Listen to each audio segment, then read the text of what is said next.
Havia um tempo em que Alma falava com pessoas, com vizinhos, com o marido, com a senhora da venda que ficava a 25 minutos a cavalo dali. Mas aquele tempo agora parecia um sonho antigo, engolido por décadas de silêncios repetidos.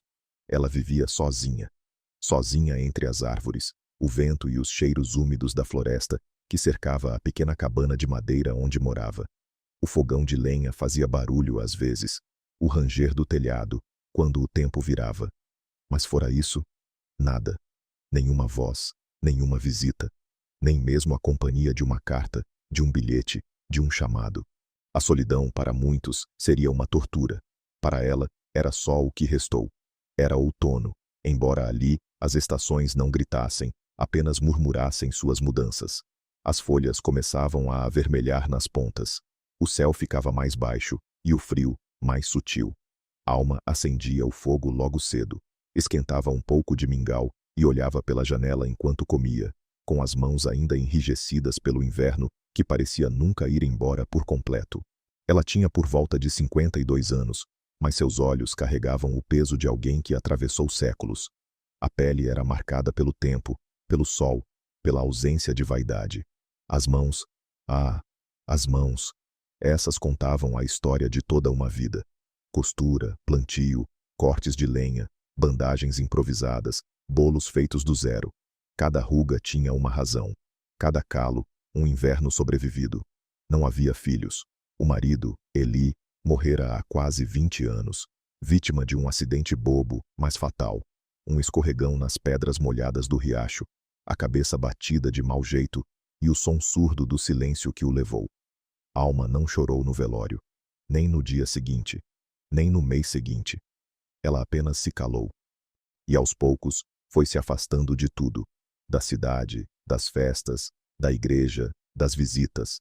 A cabana, antes um refúgio para o casal, tornou-se um casulo.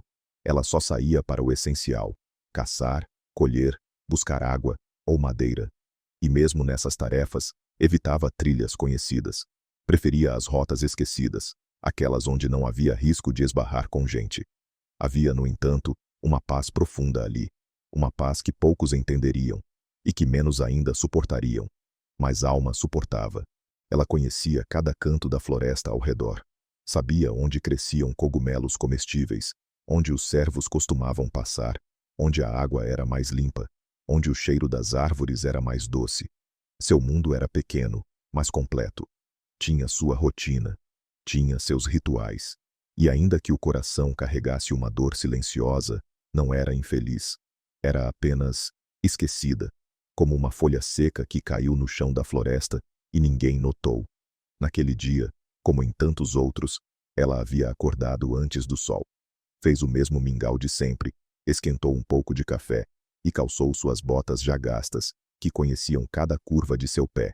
Pegou o cesto, um machado pequeno, e saiu para buscar lenha mais seca, antes que o frio da noite seguinte se adiantasse. O céu estava cinza, mas não ameaçava a tempestade. O ar, úmido e silencioso. Alma seguiu por uma trilha estreita entre os pinheiros. Caminhava sem pressa, como quem ouve a floresta respirar. E foi nesse silêncio que ela percebeu algo diferente. Primeiro, achou que fosse o som do vento. Mas não, era um som mais agudo, mais trêmulo, como um choro. Alma parou. O cesto desceu até o chão com cuidado, e ela prendeu a respiração. Havia algo ali, e o dia, que parecia comum, estava prestes a mudar. Alma se agachou, repousando os dedos no chão úmido. O som ainda vinha, agora mais nítido, fraco, entrecortado.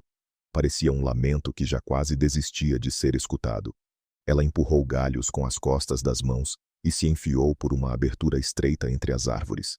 A mata ali era mais densa, cheirava a musgo e madeira molhada. O ar estava mais frio, como se o sol não alcançasse aquele pedaço do mundo. E foi ali, entre raízes retorcidas e folhas secas, que ela viu. O corpo pequeno, enrolado em si mesmo, pele coberta por pelos escuros, ainda úmidos da chuva da noite anterior. As patas tremiam, e a respiração, quando vinha, era curta, irregular.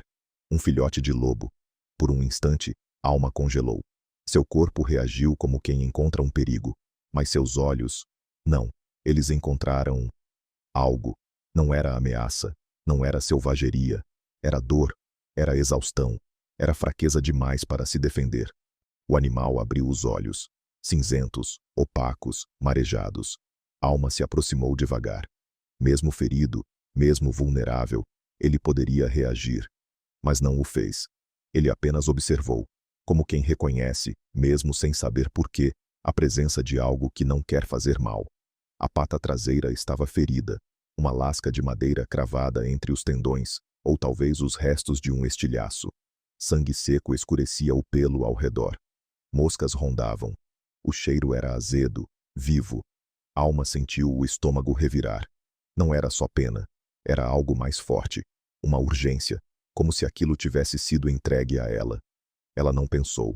Ajoelhou-se na terra, retirou o casaco e envolveu o corpo do filhote com delicadeza.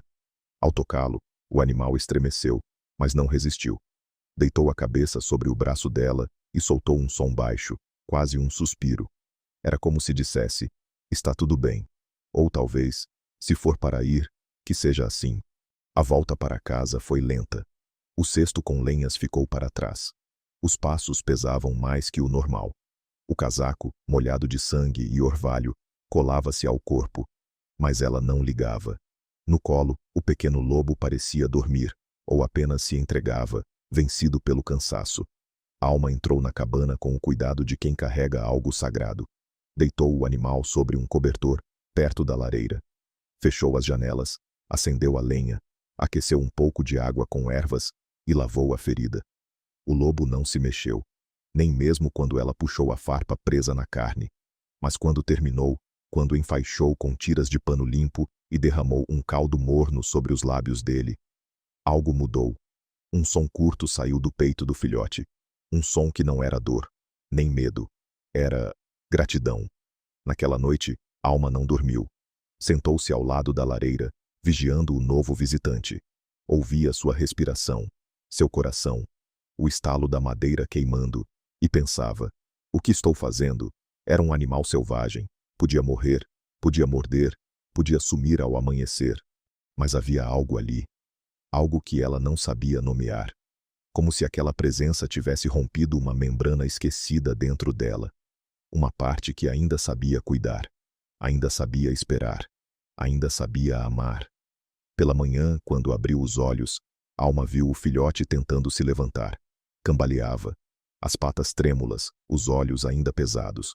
Mas tentava. Ela se aproximou com um pano úmido, limpou o focinho dele e pela primeira vez falou em voz alta. Rufus. O lobo ergueu a cabeça.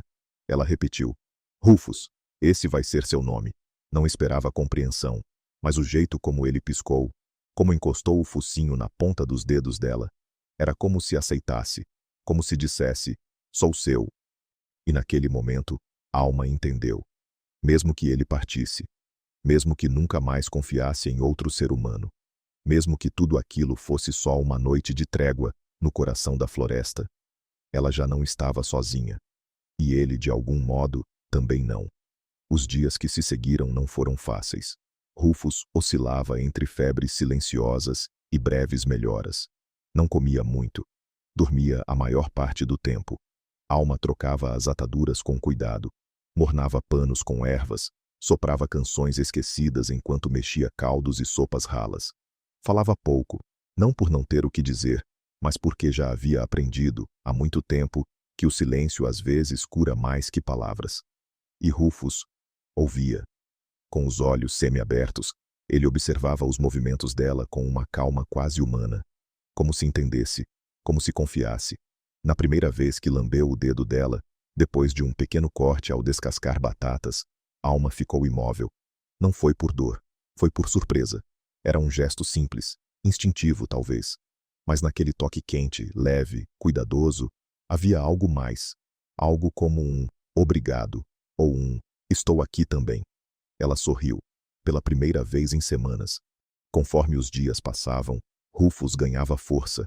Começou a andar pela cabana, farejava as coisas, encostava o focinho nos móveis e depois voltava para deitar perto da lareira, sempre olhando para ver se Alma ainda estava ali. Ela, por sua vez, passava a falar mais. Não grandes discursos, mas frases curtas, carregadas de afeto. Hoje o caldo vai ter cenoura. Se continuar pisando aí, vai derrubar o balde. Você está me espiando, não está? Rufus não respondia, mas às vezes abaixava a cabeça. Às vezes, apenas se deitava mais perto. Como quem diz, sim, eu estou aqui, e gosto de estar. Certa manhã, quando Alma abriu a porta para buscar água no poço, encontrou algo inesperado no batente. Um coelho. Morto, com o pescoço rompido, mas intacto. Rufus estava a poucos passos de distância, sentado, orelhas erguidas, olhos atentos. Ela entendeu na hora. Não era um presente, não era uma oferta. Era um gesto de cuidado. Ele tinha caçado. Para ela, era o que sabia fazer. Era o que os da sua espécie faziam para quem pertenciam. Alma se abaixou, pegou o animal com cuidado e murmurou: "Obrigada, meu amigo." Rufus abanou o rabo uma vez. Depois se deitou no chão batido, em paz. A partir daquele dia, eles viraram rotina um do outro. Alma esquentava água para o banho dele, penteava os pelos mais longos com uma escova velha que antes usava em cavalos. Cantava enquanto cortava carne em pedaços menores. Falava com ele sobre o céu, sobre o tempo, sobre Eli. E Rufus ouvia. Dormia ao lado dela. Espantava corvos que bicavam as hortas. Trazia pequenas presas e as deixava na soleira da porta. Eles não sorriam, não abraçavam, não prometiam. Mas havia entre eles uma presença, e às vezes era mais do que Alma tinha sentido com qualquer ser humano. À noite, depois de comer, ela se sentava na cadeira de balanço e costurava. Rufus deitava o focinho sobre o pé dela, e ali ficavam, horas inteiras, sem dizer nada, mas dizendo tudo. Alma se perguntava o que ele pensava.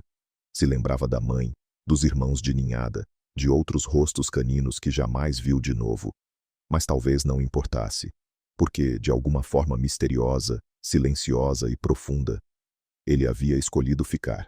E foi isso que começou a assustá-la, porque, no fundo, Alma sabia. Nada na natureza é permanente. Rufus era um lobo, e o chamado da floresta não tardaria. A primeira vez que ouviu o som, Alma achou que fosse o vento. Era noite, o fogo ainda crepitava fraco na lareira. Ela já estava na cama, e Rufus, como sempre, deitado ao lado, aos pés. O som veio de longe, como uma linha tênue cortando o silêncio. Baixo, lento, profundo, um uivo, não de dor, não de ameaça. Era um chamado.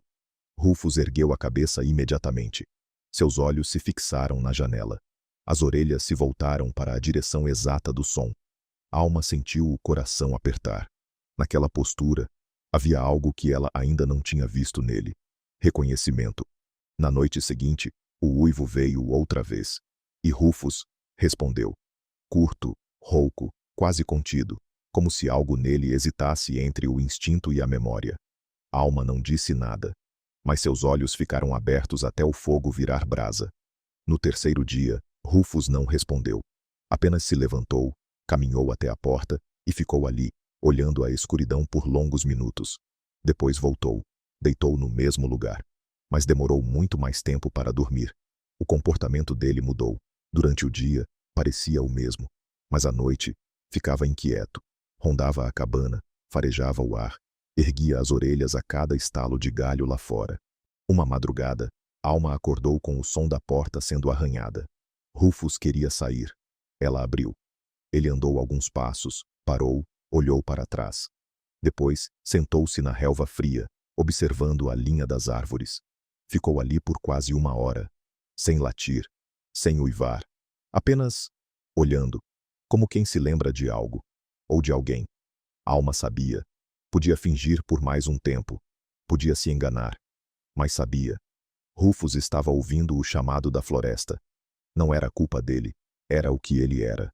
Aqueles uivos eram sua língua, sua herança, sua alcateia. Ela sabia o que significava ser parte de algo, e também o que significava perder. E agora, estava à beira de perder de novo. Certa manhã, Rufus não estava na cabana. Alma procurou ao redor, chamou, assobiou, mas nada. Seu coração disparou, e as mãos tremiam enquanto colocava o casaco, calçava as botas e pegava o rifle velho, só por precaução.